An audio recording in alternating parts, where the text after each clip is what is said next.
에베소서 5장 14절 우리 한 절만 봉독합니다. 그러므로 이르시기를 잠자는 자여 깨어서 죽은 자들 가운데 일어나라 그리스도께서 내게 비추시리라 하셨느니라. 아멘. 기도하겠습니다. 하나님, 이 시간 말씀을 나누기를 원합니다. 우리 심령 속에 말씀을 통해서 깨달아지게 도와주시고 하나님께서 우리에게 필요한 말씀을 허락해 주시옵소서. 하나님의 말씀은 살았고 운동력이 있다고 했습니다. 우리의 혼과 영과 관전 및 골소를 찔러 쪼개는 역사가 나타날 수 있도록 도와주심으로 심령마다 응답되어지는, 또 아버지 하나님 건강이 회복되어지는 역사가 말씀을 통해서 일어날 수 있도록 하나님 도와주시옵소서. 감사하며 예수님의 이름으로 기도드리옵나이다. 아멘. 우리 좌우 옆 앞뒤 계신 분들께 하나님은 살아계십니다 하고 인사해 주시기 바랍니다. 하나님은 살아계십니다. 할렐루야.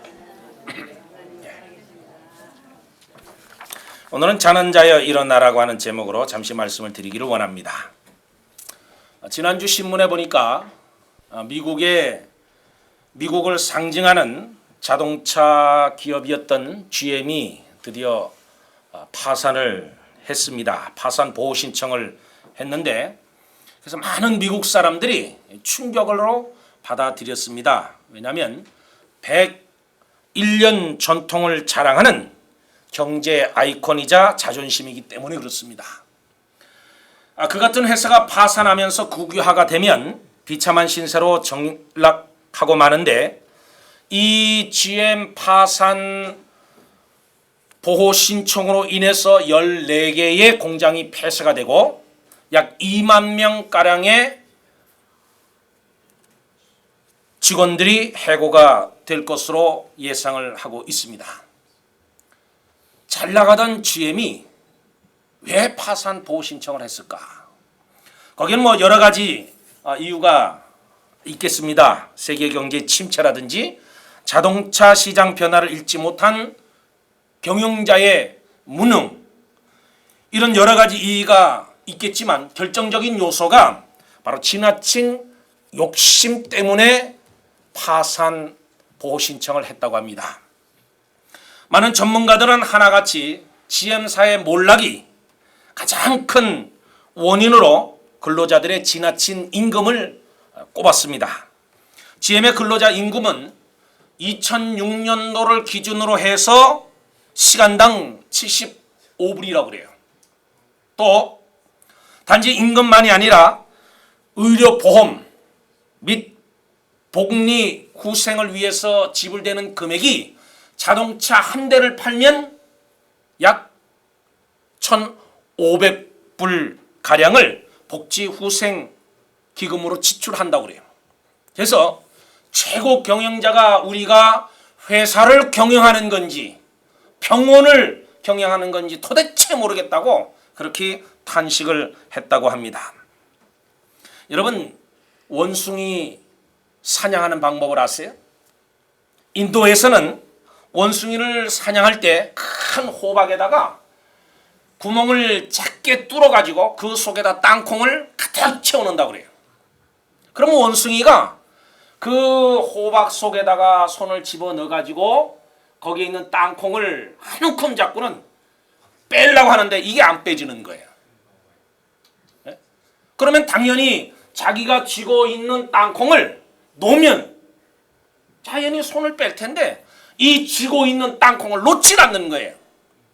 그러니까 이걸 빼려고 하니까 털이 빠지고 거기에 손이 흠집이 나서 갈켜지고 피가 줄줄 흐르는데도 원숭이는 끝까지 주먹을 쥐고 땅콩을 쥐고 빼려고 한, 그때 사냥꾼들이 와서 한 놈 한 놈 붙들어 간다고 합니다.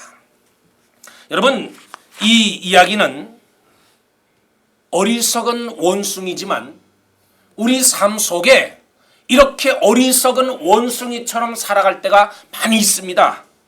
회사가 잘 될 때는 모르지만 위기에 처해 있을 때는 서로 희생하고 회사를 살려야 되는데도 불구하고 자기가 쥐고 있는 거는 놓지 않는 거예요. 자기가 쥐고 있는 임금만은 놓지 않는 거예요. 회사는 어떻게 되겠습니까? 경영진은 경영진대로 계속해서 수백만 달러의 연봉을 받고, 근로자는 근로자들대로 자신들의 임금을 조금도 양보하지 않으니 망할 수밖에 없다는 겁니다. 도요타 경우 잘 나갈 때 도요타가 2008년 시간당 임금이 48불인데 거기에 비하면 이 75불이라고 하는 돈은 상당히 많은 금액입니다.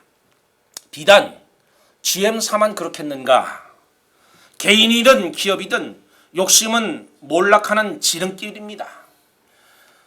한번 욕심에 사로잡히게 되면 누구든지 눈을 가리게 돼요. 오늘 성경에서 말하는 잠을 함께 보려고 합니다. 이 잠은 무엇을 의미하는가? 우리 육체만 잠들어 있는 것일까? 내 육체가 잠들어 있을 때 내 영혼은 어떻게 할 것인가? 여러분, 잠자는 것과 죽는 것을 이 성경에 보면 많이 비유를 했습니다. 그래서 잠자는 것을 죽는다, 그렇게 표현도 하고 있습니다. 죽음은 잠이 길어져요. 길어지는 잠, 그것이 죽음입니다. 우리도 매일 잠을 잡니다. 그런데 우리는 짧은 잠이에요. 저녁에 자면서 아침에 깰 믿음을 가지고 잠자리 듭니다.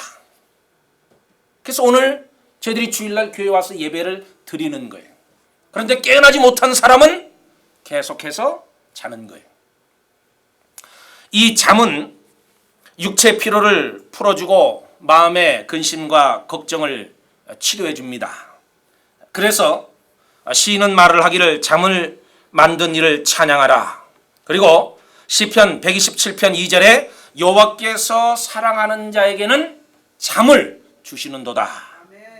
잠을 못 잔다고 하면 육체도 정신도 혼미해집니다. 심장과 폐는 활동을 계속하지만 육체와 두뇌가 휴식하는 것이 잠이에요.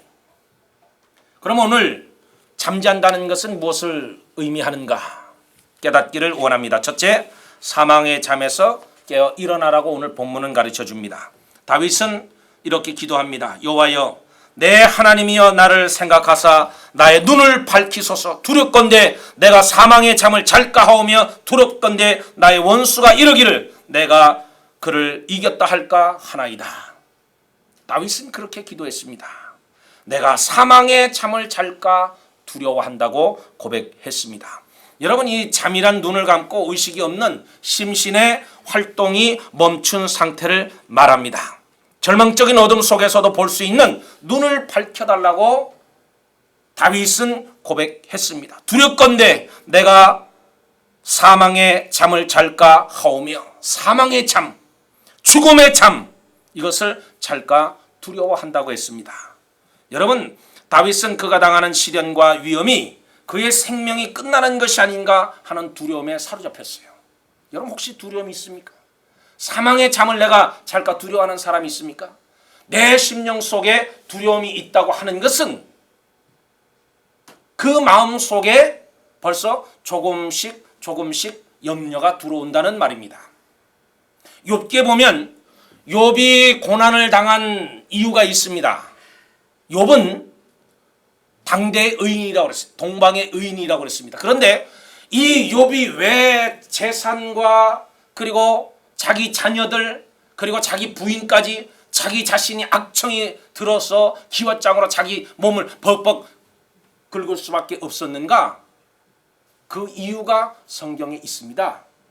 물론 사단과 하나님께서 대화하면서 사단이 하나님의 허락하에서 유혹하고 시험한 것도 있지만, 이 욥기 3장에 보면 욥이 내가 생각하던 그것이 내게 은습하였고 하는 구절이 나옵니다. 이 욥은 늘 고민이 하나 있었어요. 근심이 하나 있어요. 내가 하나님께 버림당하면 어떡할까? 내 자녀들이 혹시 하나님께 범죄하면 어떡할까?